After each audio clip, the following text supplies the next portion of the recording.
United merchant chamber Kottiyoor യൂണിറ്റിന്റെ നേതൃത്വത്തിൽ ഓണാഘോഷവും കുടുംബസംഘവും സംഘടിപ്പിച്ചു. ശ്രീനാരായണ LP സ്കൂൾ ഓഡിറ്റോറിയത്തിൽ നടന്ന പരിപാടി മന്ത്രി അഡ്വക്കേറ്റ് സണ്ണി ജോസഫ് ഉദ്ഘാടനം ചെയ്തു.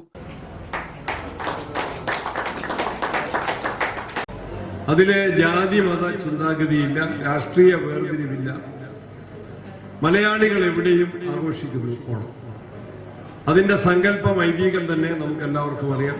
സമത്വത്തിന്റെയും സാഹോദര്യത്തിന്റെയും സംതൃപ്തിയുടെയും സമൃദ്ധിയുടെയും ഒരാഘോഷമാണ് ഓണം.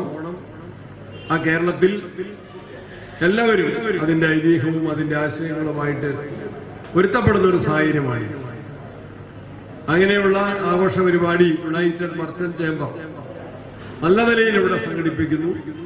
അതിൽ നിങ്ങളെപ്പോലെ തന്നെ പങ്കെടുക്കുന്നതിൽ എനിക്ക് വേറെ സന്തോഷമുണ്ട്.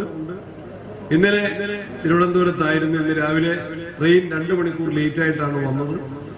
എന്നാലും ഒട്ടേറെ പരിപാടികളിൽ ഓണാഘോഷവുമായിട്ട് ബന്ധപ്പെട്ടും അല്ലാതെയുമുള്ള നിരവധി പരിപാടികളിൽ പങ്കെടുത്തു. ഇനിയും പ്രോഗ്രാംസുകളുണ്ട്. അതുകൊണ്ട് മുഴുവൻ സമയം നിൽക്കുന്നതിനോ. UMC Kottiyoor unit president Shaji Thomas ചടങ്ങിൽ അധ്യക്ഷത വഹിച്ചു. ദേശീയ റോവിംഗ് മത്സരത്തിൽ സ്വർണ്ണ മെഡൽ നേടിയ ആൻലിയ വിൽസനെ ചടങ്ങിൽ ആദരിച്ചു. UMC ഭാരവാഹികളായ ഷിനോജ് നരിതൂക്കിൽ, KM ബഷീർ, രാജു പയ്യന്നൂർ, ഷൈനി ബെന്നി, ദിവ്യ സ്വരൂപ് എന്നിവർക്ക് സ്വീകരണവും നൽകി. Peravoor block panchayat president Indira Sreedharan, Kottiyoor panchayat vice president Roy Nambadakam, block panchayat അംഗം Jaisha Biju, CK Vinod, P Thankappan master, Nirmala Aniruddhan, PM Antony, G Santhosh Kumar എന്നിവർ സംസാരിച്ചു. ഓണാഘോഷത്തിന്റെ ഭാഗമായി വിവിധ കായിക മത്സരങ്ങളും സംഘടിപ്പിച്ചു. Highvision news, Keralam.